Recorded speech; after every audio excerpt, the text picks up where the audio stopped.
मैं ज्योति सिंगौर। आज हम कक्षा 12वीं मुद्रा एवं बैंकिंग के कुछ महत्वपूर्ण बिंदुओं को समझेंगे।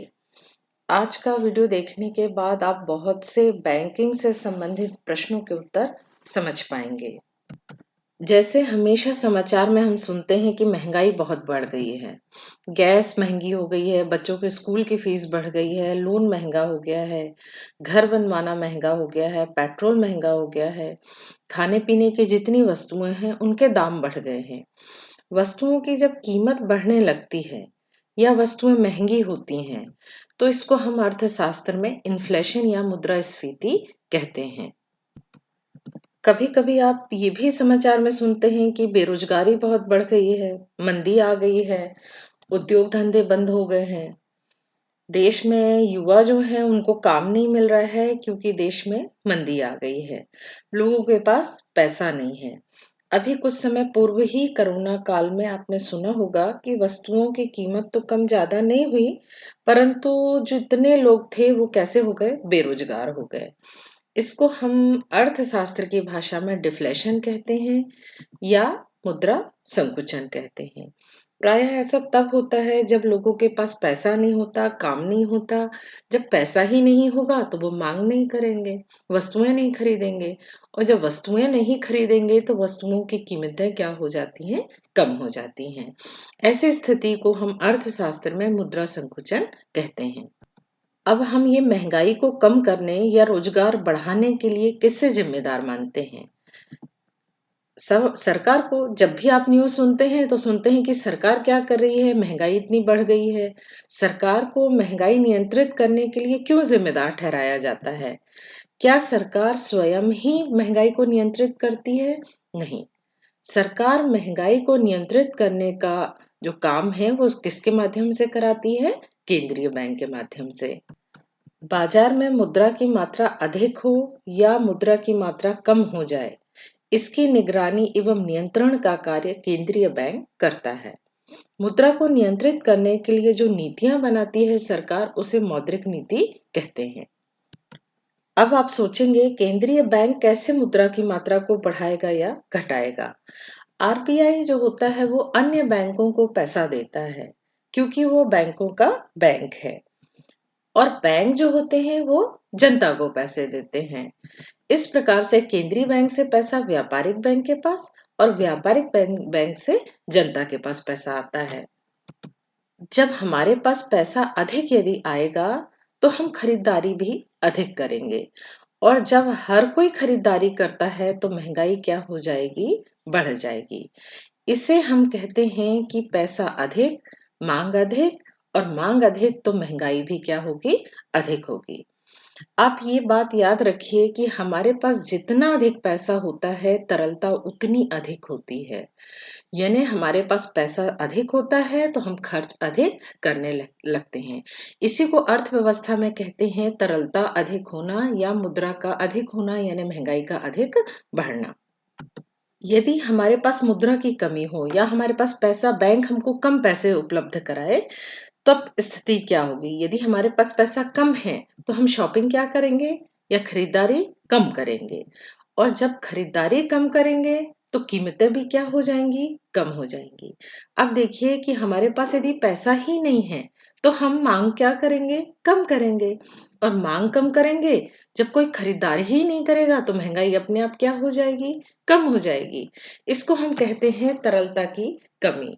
पैसा कम होने से पैसे की तरलता कम हो जाती है, और जब पैसे की तरलता कम हो जाती है तो व्यक्ति खरीदारी भी कैसा करता है, कम करता है। आप यह समझ गए होंगे कि किस प्रकार से आरबीआई से हमारे बैंक के पास पैसा और हमारे बैंक से जनता के पास पैसा आता है। आपने देखा कि किस प्रकार बैंक के माध्यम से अर्थव्यवस्था में पैसा पहुंचता है। केंद्रीय बैंक जो होता है ये हमारे बैंकों को पैसा देता है, और हमको जब बैंकों पैसे की जरूरत होती है तो हम किससे लेते हैं पैसा, बैंकों से लेते हैं। यदि बाजार में पैसा अधिक होगा तो महंगाई बढ़ेगी, और बाजार में पैसा कम होगा तो मांग हम नहीं करेंगे और वस्तुओं के दाम कैसे हो जाएंगे? कम हो जाएंगे। तो अब आप ये समझ गए होंगे कि किस प्रकार से महंगाई बढ़ती है, क्योंकि हमारे पास पैसा अधिक हो जाता है तो हम अधिक खरीदारी करते हैं, और जब हमारे पास पैसा कम होता है तो हम खरीदारी भी कैसे करते हैं? कम करते हैं। ये है मिस्टर दीपक, है ना?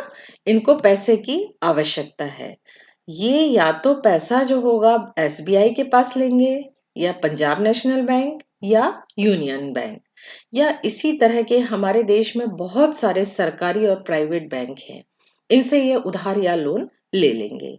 ये सभी बैंक जिनसे हम लेन देन करते हैं, जिन बैंकों के पास हमारा खाता होता है या हम अपना पैसा जमा करते हैं, इन्हें हम व्यावसायिक बैंक या कॉमर्शियल बैंक कहते हैं। परंतु जब इन बैंकों को, हमको तो जरूरत है तो हम कहाँ पहुंच गए? इन बैंकों के पास पहुंच सकते हैं। परंतु जब इन बैंकों को पैसे की आवश्यकता होती है तो ये कहाँ जाते हैं? आरबीआई के पास, यानी केंद्रीय बैंक के पास। हमने पिछले वीडियो में देखा ही था कि आरबीआई जो होता है, रिजर्व बैंक ऑफ इंडिया जो होता है, ये बैंकों का बैंक है। इन बैंकों को जब भी पैसे की जरूरत होती है, ये किसके पास जाता है? रिजर्व बैंक ऑफ इंडिया के पास। अब हम आज की जो हमारी विषय वस्तु है उस पर आते हैं। ये आपके एनसीईआरटी का बिंदु क्रमांक 3.4 है, मुद्रा पूर्ति के नियंत्रण के नीतिगत उपकरण। आज हम पढ़ने वाले हैं कि बाजार में मुद्रा की मात्रा किस प्रकार से नियंत्रित होती है। बाजार में मुद्रा अधिक होगी या कम होगी, इसका नियंत्रण इन टूल्स के माध्यम से होगा। ये बहुत इंपॉर्टेंट टॉपिक है। परीक्षा में ये अलग अलग भी आता है, आपसे पूछ लिया जाएगा रेपो दर क्या है, रिवर्स रेपो दर क्या है, एसएलआर क्या है, सीआरआर क्या है। तो परंतु ये आपको मैं एक साथ इसलिए बता रही हूँ क्योंकि ये सब एक ही विषय वस्तु से संबंधित है। ये है, आप इसको ये भी कह सकते हैं, मौद्रिक नीति के उपकरण। सरकार जो मौद्रिक नीति बनाती है उसके जो मेन टूल्स हैं, उपकरण हैं, वो यही हैं। ये दो प्रकार के होते हैं। या आप इसको ये भी कह सकते हैं, केंद्रीय बैंक के द्वारा साख नियंत्रण के उपकरण। मैंने ये तीनों पॉइंट इसलिए बताया कि आपको कंफ्यूज होने की जरूरत नहीं है। परीक्षा में कुछ भी आ सकता है, मौद्रिक नीति के उपकरण आ सकता है, या ये प्रश्न आ सकता है कि केंद्रीय बैंक के द्वारा साख नियंत्रण के कौन कौन से उपकरण हैं, या केंद्रीय बैंक साख नियंत्रण किस प्रकार से करता है। तो इसके जो प्रश्न हैं, इसमें से कम 10 से 15 प्रश्न बन सकते हैं। तो आप परीक्षा में एक ही उत्तर समझिए, साख नियंत्रण का मतलब है यही उत्तर आएगा आपका, और मौद्रिक नीति के उपकरण भी यही है। अर्थव्यवस्था में मुद्रा की मात्रा को स्थिर रखने या मुद्रा की मात्रा में वृद्धि या कमी करने का कार्य केंद्रीय बैंक इन उपकरणों के माध्यम से करता है। इसको दो वर्गों में बांटा गया है। पहला है मात्रात्मक उपकरण और दूसरा है गुणात्मक उपकरण। मात्रात्मक उपकरण साख की मात्रा पर प्रभाव डालते हैं। इसे परिमाणात्मक उपकरण भी कहते हैं। इनको हम क्या कहते हैं? परिमाणात्मक उपकरण भी कहते हैं। ये जितने टूल्स हैं, ये मुद्रा की मात्रा को प्रभावित करते हैं। जबकि मात्रात्मक उपकरण मुद्रा की पूर्ति बैंक दर, रेपो दर, सीआरआर या खुले बाजार की क्रियाओं में परिवर्तित करते हैं। जबकि गुणात्मक उपकरण में केंद्रीय बैंक बैंकों पर नैतिक दबाव बनाकर ऋण देने के लिए को प्रोत्साहित करते हैं या हतोत्साहित करते हैं। यानी यहाँ पर जो भी चलता है वो नैतिक दबाव चलता है, जबकि यहाँ पर मुद्रा की मात्रा में कमी या वृद्धि करके साख नियंत्रण किया जाता है। अभी हमने देखा था, ये मिस्टर दीपक थे, इनको लोन चाहिए था, तो ये कहाँ गए थे? बैंक के पास। कौन से बैंक के पास? व्यावसायिक बैंक के पास। क्या बैंक इनको फ्री में लोन देगा? नहीं। बैंक जिस दर पर पैसा उधार देगा उसे हम क्या कहते हैं? ब्याज दर कहते हैं। अब ये बैंक, यदि ये बैंक को पैसे की चाहिए, आवश्यकता है, तो ये कहाँ जाएगा? ये जाएगा केंद्रीय बैंक के पास। तो क्या इनको केंद्रीय बैंक फ्री में पैसा देगा? नहीं, केंद्रीय बैंक भी इनको फ्री में पैसा नहीं देता, इनको भी ब्याज चुकाना पड़ता है। जब केंद्रीय बैंक से व्यावसायिक बैंक यदि उधार लेते हैं तो इनकी ब्याज दर को क्या कहा जाता है? बैंक दर कहा जाता है। क्या कहा जाता है? बैंक दर। इस प्रकार बैंक से बैंक का ऋण बैंक दर कहलाएगा। जबकि हम बैंक से जब हम उधार लेते हैं उसे हम क्या कहते हैं? ब्याज दर कहते हैं।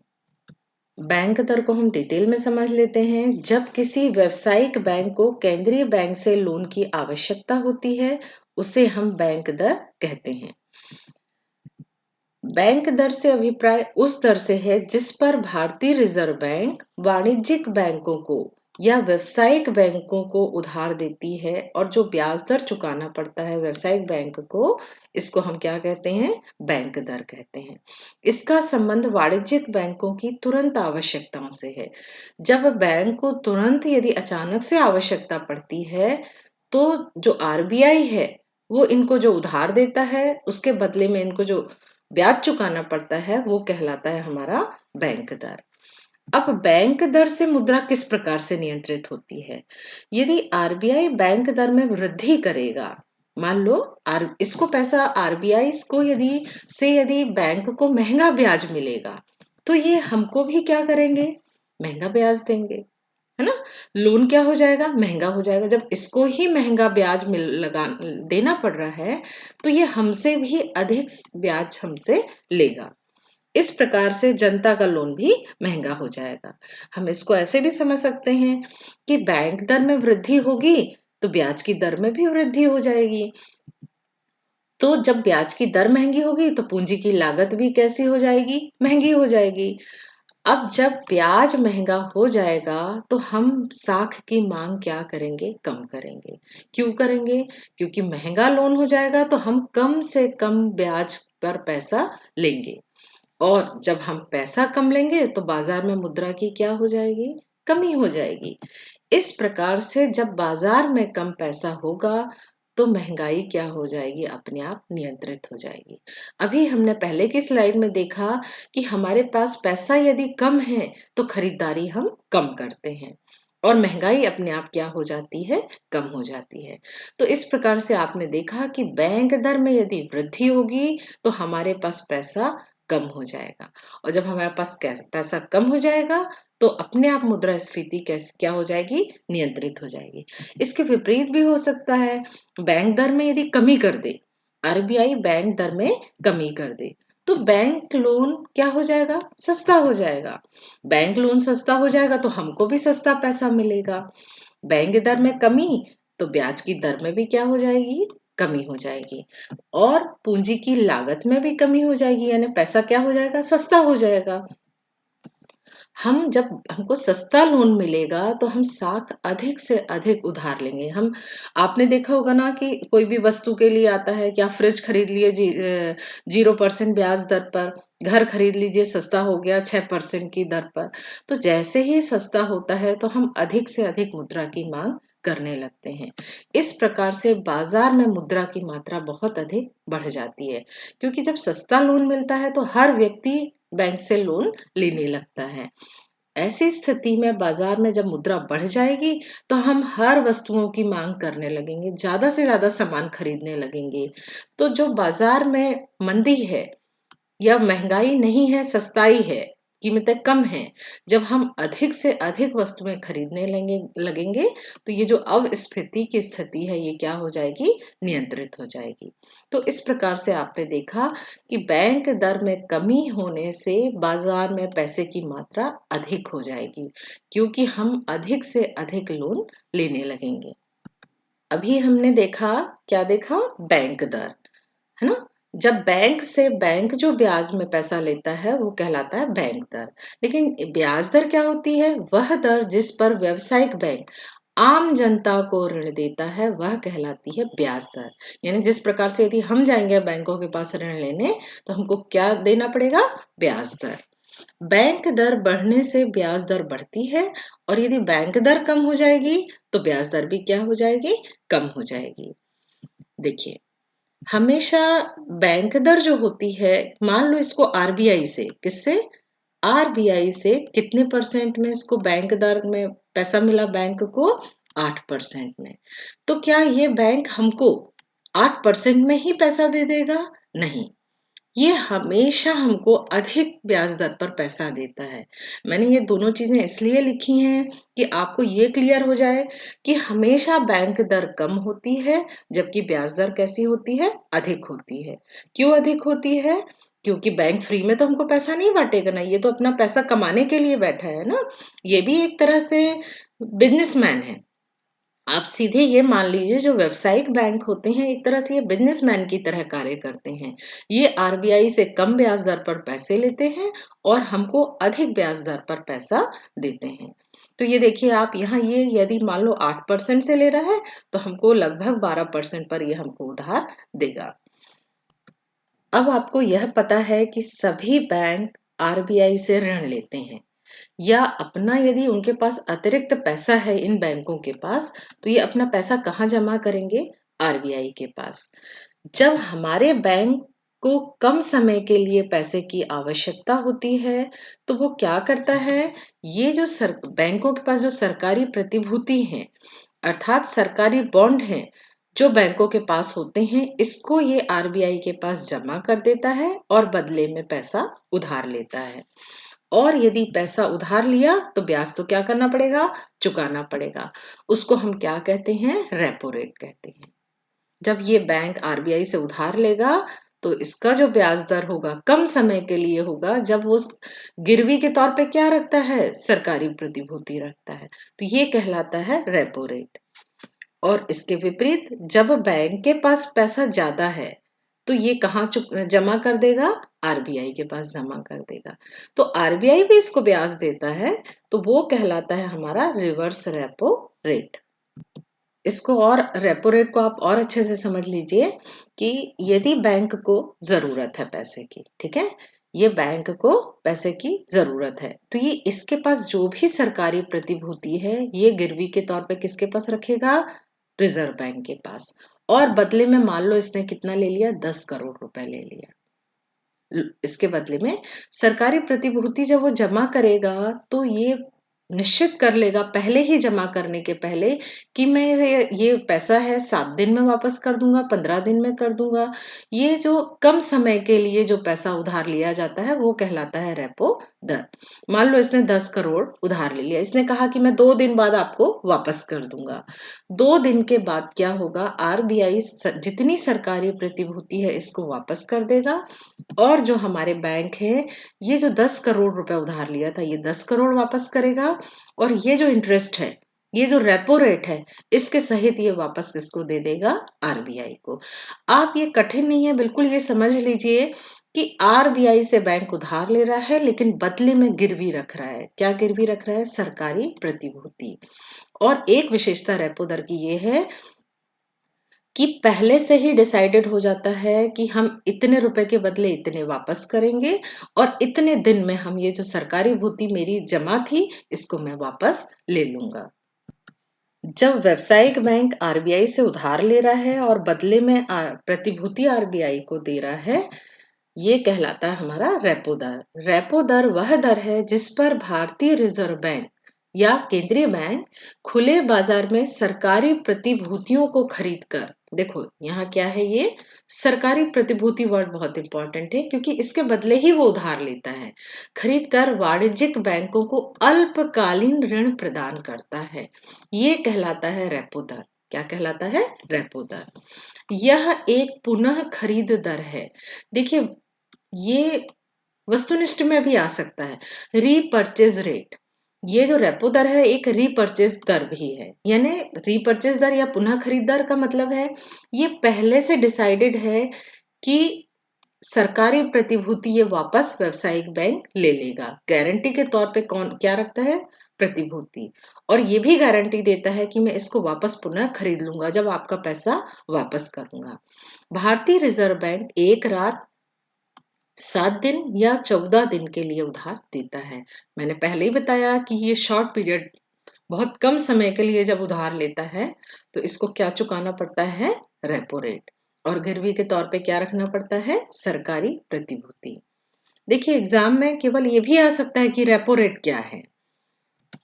अब आप प्रभाव देखिए कि यदि रेपो रेट में वृद्धि हो जाए, आरबीआई रेपो रेट की दर को बढ़ा दे तो बैंक को महंगा लोन मिलेगा, और जब बैंक को महंगा लोन मिलेगा तो जनता को भी महंगा लोन मिलेगा।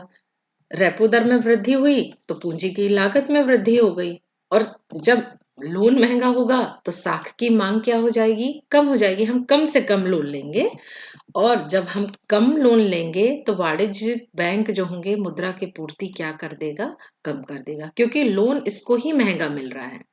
जब इसको लोन महंगा मिल रहा है तो ये लोग जब पैसा नहीं लेंगे उधार, तो ये भी उधार यहाँ से कम लेगा। इस प्रकार से जब हमारे पास पैसा कम होगा तो ये क्या स्थिति बन जाएगी? हम कम वस्तुओं की मांग करेंगे, कम वस्तुएं खरीदेंगे। जब हमारे पास पैसा कम पहुंच रहा है तो हम वस्तुओं की मांग कम कर देंगे। तो इस प्रकार से मुद्रास्फीति नियंत्रित हो जाएगी। आप सीधे समझ लीजिए कि रेपो रेट में यदि वृद्धि हुई तो हमारा लोन भी क्या हो जाएगा? महंगा हो जाएगा, और जब लोन महंगा हुआ तो हम कम से कम पैसा लेंगे। इसके विपरीत भी होगा। जब रेपो दर में कमी हुई मान लो, तो बैंक अधिक से अधिक उधार लेंगे। जो व्यावसायिक बैंक होंगे ये अधिक उधार लेंगे, और जब इनको सस्ता लोन मिलेगा तो ये हमको भी सस्ता लोन देंगे। रेपो दर में कमी हुई तो पूंजी की लागत भी क्या हो जाएगी? कम हो जाएगी, यानी सस्ते में हमको पैसा मिल जाएगा। और साख की मांग, जब सस्ता लोन मिलेगा तो साख की मांग में अपने आप क्या हो जाएगी? वृद्धि हो जाएगी, और वाणिज्यिक बैंकों के द्वारा मुद्रा की पूर्ति में भी वृद्धि होगी। इस प्रकार से जो यदि बाजार में अस्फीति है, बेरोजगारी है, या लोग मांग नहीं कर रहे हैं, ऐसी स्थिति से हम निपट सकते हैं। तो आपने देखा कि रेपो रेट में वृद्धि या रेपो रेट में कमी, इसके द्वारा हमारे तक जो पैसा पहुंच रहा है उसकी मात्रा में परिवर्तन हो जाता है। बैंक रेपो रेट में वृद्धि या कमी करके बाजार में मुद्रा की पूर्ति को कम या अधिक कर सकता है। दूसरा है हमारा रिवर्स रेपो रेट। अब रिवर्स रेपो रेट का मतलब है, सीधे ये मत लगा लेना कि रेपो रेट का मतलब है व्यावसायिक बैंक से बैंक उधार ले रहा है, और रिवर्स का मतलब होता है बैंक से आरबीआई उधार ले रहा है। ऐसा नहीं होता। आरबीआई जो है ये तो बैंकों का बैंक है, इसको पैसे की आवश्यकता नहीं है। रिवर्स रेपो दर का मतलब है कि जब बैंक के पास बहुत अधिक पैसा हो जाए, मान लो छुट्टी पड़ गई 3 दिन 4 दिन की, अब ये बैंक अपने करोड़ों रुपए रख के क्या करेगा? ये क्या सोचता है, यदि मेरे पास 4 दिन के लिए भी इतना पैसा है, बैंक में कोई उधार लेने नहीं आएगा, तो ये अपना पैसा कहाँ जमा कर देता है? आरबीआई के पास। और जब ये अपना पैसा आरबीआई के पास जमा करता है तो आरबीआई भी तो इसको ब्याज देगा ना। तो ये जब इसको ब्याज दर देता है वो कहलाता है रिवर्स रेपो रेट। देखिए, यदि बैंक 10 करोड़ रुपए इसके पास अतिरिक्त है तो ये अपना आरबीआई के पास देगा, और आरबीआई से क्या ले लेता है? ये सरकारी प्रतिभूति। यानी रिवर्स रेपो दर का भी जो आधार है वो क्या है? सरकारी प्रतिभूति। सरकारी प्रतिभूति की गारंटी यहाँ भी होती है, बस यहाँ उल्टा हो गया है। बैंक अपना पैसा जमा किया है आरबीआई के पास, और आरबीआई से क्या ले लिया है? सरकारी प्रतिभूति। यहाँ पर भी पहले ही गारंटी फिक्स हो जाती है कि मैं 3 दिन के बाद अपना पैसा वापस लूंगा या 4 दिन के बाद वापस लूंगा। तो इस तरह से जब ये अपना पैसा वापस लेने आएगा तो आरबीआई इसको क्या देगा? 10 करोड़ रुपए देगा, और ये जो रिवर्स रेपो रेट का जो इंटरेस्ट है ये इन बैंकों को मिल जाएगा, और ये बैंक इनकी जो सरकारी प्रतिभूति है इनको क्या कर देगा? ये वापस कर देगा। यानी आप ये समझ लीजिए कि रिवर्स रेपो दर का भी जो आधार है वो क्या है? सरकारी प्रतिभूति। इसी की गारंटी के आधार पर पैसे का लेन देन होता है।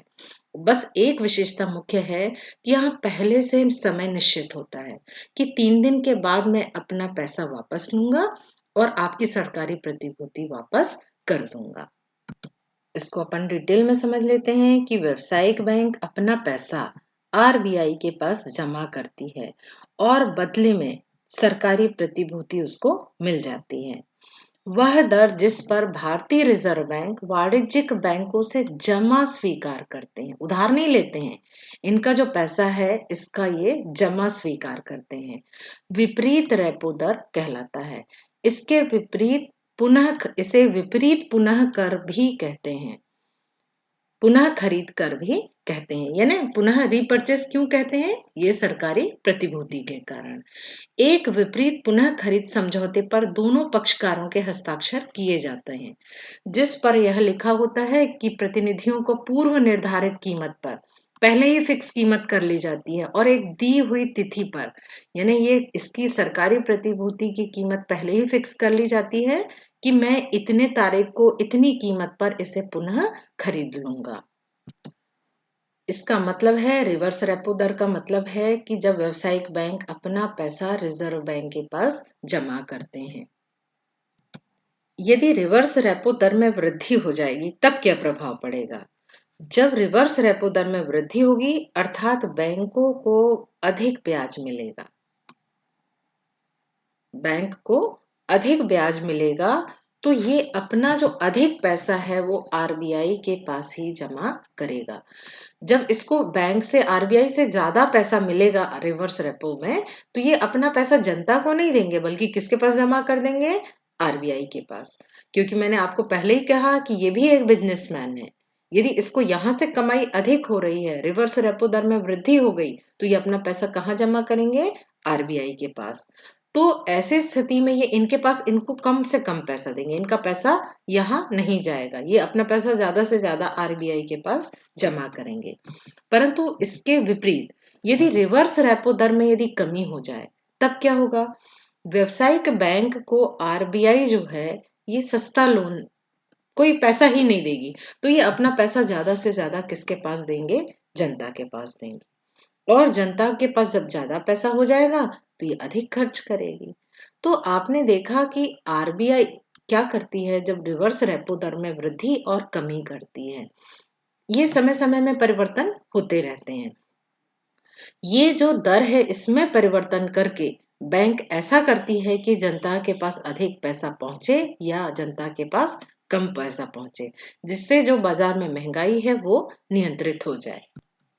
देखिए, हम एक साथ देख लेते हैं कि किस प्रकार से रेपो रेट और रिवर्स रेपो रेट होता है। यदि साख का विस्तार करना है, यानी बाजार में अधिक पैसे बढ़ाना है, तो रेपो रेट क्या होगा? कम होगा। यदि साख कम करना है तो रेपो रेट क्या कर देती है? बढ़ा देती है, यानी ब्याज को महंगा कर देती है। और जब ब्याज को महंगा कर देगी तो बाजार में कम से कम पैसा होगा। जबकि रिवर्स रेपो में रेट में भी यही होता है कि साख का विस्तार यदि करना है तो रिवर्स रेपो रेट को क्या कर देगी? बैंक घटा देगी आरबीआई। और साख में संकुचन करना है तो क्या करेगी? रिवर्स रेपो रेट को बढ़ा देगी। देखिए, ये वीडियो थोड़ा बड़ा ज़रूर है, परंतु इसका कोई ऑप्शन ही नहीं था। यदि मैं चाह रही थी कि सारे बिंदु आप एक साथ समझ लें, तो क्योंकि ये मौद्रिक नीति के सभी उपकरण हैं, तो हमको एक साथ समझना ज़रूरी था। और आप एक बार में, 2 बार में समझ लीजिए, क्योंकि ये जितने इसके पॉइंट हैं, ये अलग छोटे प्रश्नों के रूप में भी आते हैं। और सीधे आपसे प्रश्न पूछ भी लिया जाता है कि मौद्रिक नीति के उपकरण क्या हैं। और आपको भविष्य के लिए, यदि आप कॉमर्स के हैं, आपको सीए बनना है, तो आपको बैंकिंग की सारी फंक्शन, यदि आपने आज इस वीडियो को अच्छे से समझ लिया, तो आप बैंकिंग के पूरे फंक्शन को अच्छे से समझ सकते हैं। इसीलिए मैंने फिर ये एक ही वीडियो बनाया जिससे कि आपको कोई डाउट ना रहे। यदि आपको कहीं कोई कंफ्यूजन है तो आप कमेंट बॉक्स में ज़रूर लिख दीजिए। अभी तक हमने समझा कि बैंक दर, ब्याज दर, रेपो दर, रिवर्स रेपो दर, इसके माध्यम से आरबीआई किस प्रकार से बाजार में अधिक या कम पैसे पहुंचाती है। अब हम 2 महत्वपूर्ण और बिंदुओं को समझेंगे जो बाजार में मुद्रा को बढ़ाने या कम करने के लिए आरबीआई अपने उपकरण के रूप में उपयोग करता है। हमारे बैंकों को आरबीआई की गाइडलाइन के अनुसार कार्य करना पड़ता है। ये जितने व्यावसायिक बैंक हैं, इनको आरबीआई की गाइडलाइन के अनुसार काम करना पड़ता है। और यदि ये बैंक आरबीआई के अनुसार कार्य नहीं करते, इनको जुर्माना देना पड़ता है। इन पर फाइन कब समय समय पर आरबीआई देता रहता है। सभी बैंक को अपनी कुछ जमा पूंजी का कुछ जो हिस्सा है, जो कुछ पैसा है, वो आरबीआई के पास गिरवी के रूप पे रखना पड़ता है, या आप मान सकते हो गारंटर के रूप में करना पड़ता है। क्यों करना पड़ता है? आप सोचेंगे कि हर बैंक को अपना पैसा, कुछ पैसा इनकी जितनी जमा है, जितना पैसा इनके पास है, उनमें से कुछ परसेंट जो पैसा है वो आरबीआई के पास जमा करना पड़ता है। आरबीआई अपने सभी बैंकों का निश्चित पैसा अपने पास जमा करवाता है, जिसे आप ये मान सकते हैं कि, या सरल भाषा में ये कह सकते हैं कि ये जो मेरा स्टेट बैंक था ये गबन करके भाग जाए या बैंक कुछ गड़बड़ कर दे, तो अमानत के तौर पे आरबीआई के पास इनका कुछ पैसा नगद के रूप में आरक्षित रहता है। इसे हम कहते हैं नगद आरक्षित अनुपात, कैश रिजर्व रेशियो। इसको हम शॉर्ट में क्या कहते हैं? सीआरआर। और कुछ पैसा जो होता है बैंकों को, ये सभी बैंकों को कुछ पैसा, कुछ अनुपात में पैसा खुद के पास रखना पड़ता है। ये आरबीआई कहता है कि आपको इतने परसेंट पैसा खुद के बैंक में रखना पड़ेगा जो वास्तविक में ग्राहक के लेन-देन में आप उपयोग नहीं कर सकते। उसे हम कहते हैं वैधानिक तरलता अनुपात या एसएलआर। सीआरआर का मतलब है जब ये बैंक का पैसा अमानत के तौर पे किसके पास रहता है? आरबीआई के पास। ये कहलाता है सीआरआर। और कुछ पैसा जो खुद बैंक अपने पास रखता है आरक्षित के रूप में, आरक्षण के रूप में, वो कहलाता है एसएलआर। नगद आरक्षित अनुपात, कैश रिजर्व रेशियो, या इसको हम सीआरआर कहते हैं। जब आरबीआई बैंकों के पास जमा पैसे का निश्चित अनुपात में पैसा अपने पास आरक्षित करता है या जमा करवाता है, इसे हम हमेशा नगद के रूप में जमा करते हैं। किसके रूप में जमा करते हैं? नगद के रूप में। नगद आरक्षित अनुपात से अभिप्राय एक बैंक की कुल जमाओं के उस न्यूनतम अनुपात से है जो आरबीआई के पास इसको जमा करना पड़ता है। यह आरबीआई के द्वारा निर्धारित किया जाता है तथा अर्थव्यवस्था में मुद्रा की पूर्ति को नियंत्रित करने के लिए समय समय पर परिवर्तन होता रहता है। जो सीआरआर की दर है ये समय समय पर बदलती रहती है। जब मुद्रा की पूर्ति को बढ़ाना होता है तो सीआरआर घटा दिया जाता है, और जब मुद्रा की पूर्ति को कम करना होता है तो सीआरआर क्या हो जाता है? बढ़ा दिया जाता है। इसको हम ऐसे भी समझ लो आप कि when CRR rate is 3%, यदि आरबीआई ने सीआरआर का रेट कितना रखा है? 3% रखा है। ये मैं हूं मान लो, या आप हैं। आप गए बैंक में 1,000 रुपए जमा किए। कहाँ जमा किए? बैंक में। यदि 3% सीआरआर है तो ये 1,000 का जो 3% होगा, इसको, इस बैंक को किसके पास जमा करना पड़ेगा? 30 रुपए आरबीआई के पास। और बैंक के पास टोटल कितने रुपए बच जाएंगे? 1,000 से 970 रुपए। यानी सीआरआर की दर 3% है, तो ये 3% के हिसाब से 1,000 का 30 रुपए कहाँ दे देगा? ये आरबीआई के पास दे देगा। यदि सीआरआर बढ़ गई, सीआरआर का रेट कितना हो गया? 6% हो गया, तो हमने 1,000 रुपए जमा किया, तो आरबीआई के पास इसको कितना देना पड़ेगा बैंक को? 60 रुपए। अब बैंक के पास कम पैसा बचा, देखिए 940 हो गया। ये रेट बढ़ गया यानी बैंक के पास पैसा कम हो गया। इसको अधिक पैसा किसके पास जमा करना पड़ा? आरबीआई के पास। इसके दूसरा जो है हमारा वैधानिक तरलता अनुपात, एसएलआर। प्रत्येक बैंक को अपनी परिसंपत्ति के एक निश्चित, यानी बैंक के पास जितना पैसा है उसका एक निश्चित प्रतिशत को अपने पास तरल परिसंपत्तियों के रूप में रखना पड़ता है, जिसे वैधानिक तरलता अनुपात कहते हैं। तरल परिसंपत्तियों में नगद, स्वर्ण, सरकारी प्रतिभूति हो सकता है। देखिए, जो हमारा सीआरआर था ना, वो ये बैंक को कैश के रूप में देना पड़ता, मुद्रा के रूप में देना पड़ता है। परंतु जो एसएलआर है, जो बैंक को खुद के पास नगद पैसा रखना पड़ेगा तरल परिसंपत्ति के रूप में, तो ये 3 रूप में रख सकता है। या ये अपने पास नगद पैसा भी रख सकता है, सोना भी रख सकता है, और सरकारी प्रतिभूति के रूप में भी अपने पास पैसा रख सकता है। एसएलआर की दर को आरबीआई के द्वारा निर्धारित किया जाता है। जितने भी दर का निर्धारण है वो कौन करता है? आरबीआई करता है। और इसमें समय समय पर परिवर्तन होता रहता है। मुद्रा की पूर्ति कम करने के लिए वैधानिक तरलता अनुपात को बढ़ा देती है, और इसके विपरीत मुद्रा की पूर्ति में वृद्धि करने के लिए वैधानिक तरलता अनुपात को कम कर देती है। यानी एसएलआर को कम और बढ़ाकर भी ये मुद्रा की पूर्ति को बढ़ा और घटा सकता है।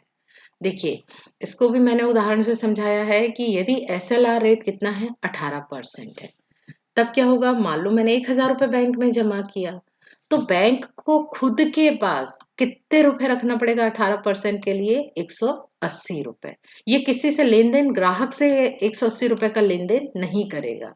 1,000 से 180 रुपए इसको खुद के पास रखना पड़ेगा। और केवल 820 रुपए जो बचे हैं वो किसी से लेन-देन, अन्य बैंकों से या ग्राहक से अपना लेन-देन कर सकता है।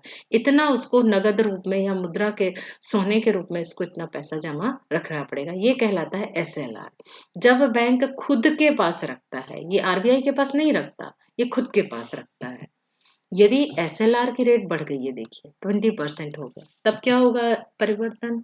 मैंने 1,000 जमा किया, अब बैंक को खुद के पास कितने रुपए रखना पड़ रहा है? 200 रुपए। कितना रखना पड़ रहा है? 200। और 800 रुपए उसके पास शेष बचे हैं लेन देन के लिए। हम दोनों को मैंने एक बार इकट्ठे समझा दिया। देखिए, सीआरआर और एसएलआर। जब सीआरआर का रेट कितना है? 3% है और एसएलआर का रेट है 18%। इस प्रकार से जो 1,000 रुपए है उसमें से 21% पैसा तो ब्लॉक हो जाएगा, जो बैंक एक दूसरे से लेन देन नहीं कर सकता।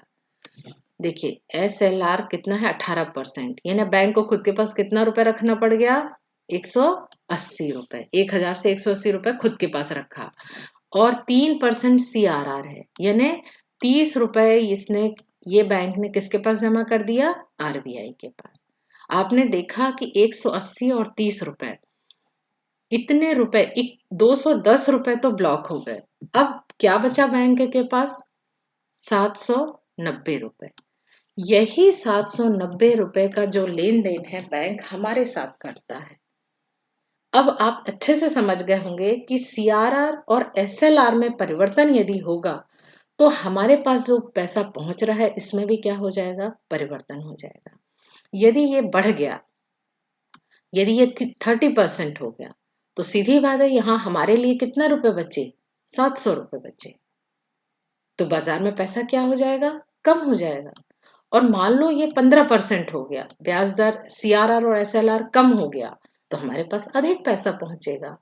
तो अब आप समझ गए होंगे कि किस प्रकार से आरबीआई पैसे को हमारे पास अधिक बढ़ा देता है और हमारे पास पैसे को कम कर देता है। देखिए, आप एक साथ यहाँ पर मौद्रिक नीति किस प्रकार प्रभावित करते हैं।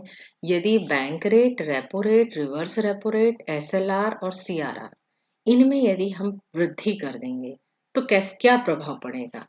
यदि ये बढ़ गया, मान लो ये सभी चीजों के रेट बढ़ गए, तो ब्याज की दर भी क्या हो जाएगी? बढ़ जाएगी। हमको जो ब्याज में पैसा मिलेगा वो अधिक होगा।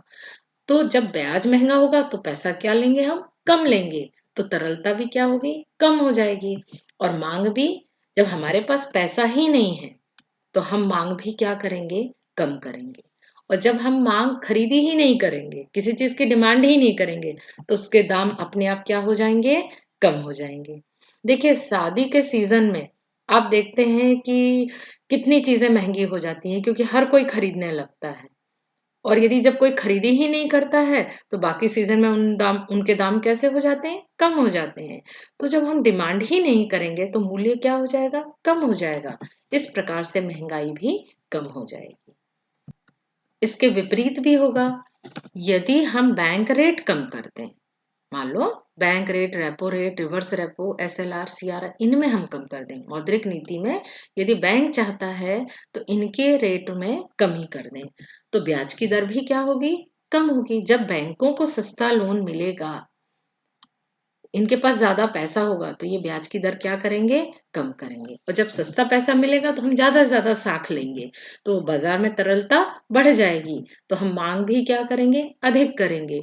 और जब हर कोई खरीदी करने लगता है, जब डिमांड बढ़ जाती है, आप देखते होंगे त्योहार में हम मांग बढ़ा देते हैं तो हर वस्तुओं के दाम कैसे होते हैं? बढ़ जाते हैं। जो मिठाई 300 रुपए किलो है वो त्योहार के समय में 500 रुपए मिलने लग जाती है। क्यों? क्योंकि उस वक्त मांग बढ़ जाती है। और जब मूल्य बढ़ जाते हैं तो महंगाई भी क्या होगी? बढ़ जाएगी। तो आपने देखा कि मौद्रिक नीति में ये पांचों चीज ही पूरे बाजार की महंगाई और सस्ताई, इसको नियंत्रित करने का कार्य करती है।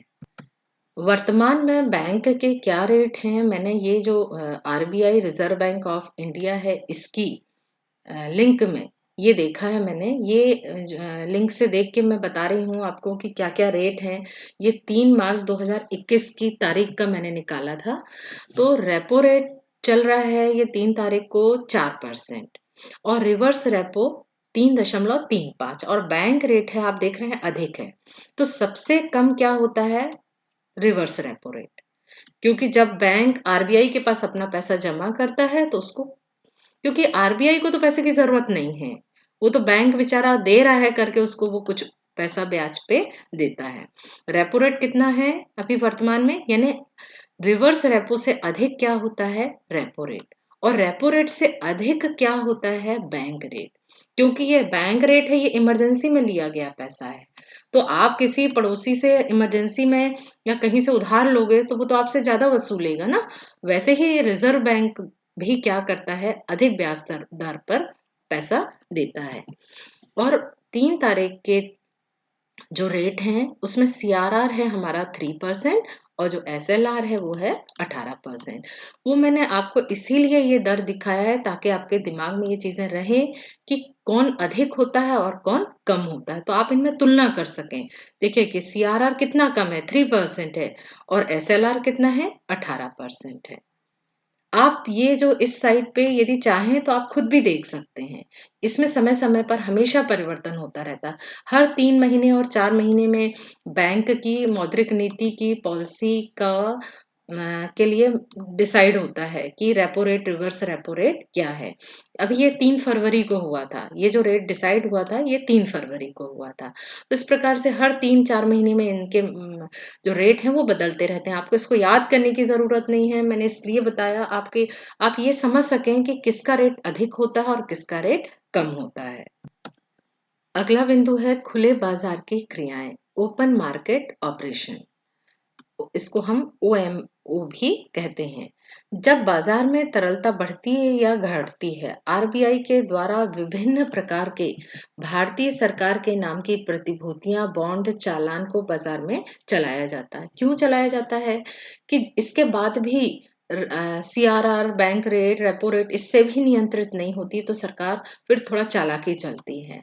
उनने सोचा नहीं ये सरकारी नौकरी वाले ये कोई खर्च नहीं कर रहे हैं। फिर बैंक क्या करती है, थोड़ा लालच देती है। इस तरह के बहुत सारे प्रतिभूति निकालती रहती है जिससे कि हम इनको खरीद सकें।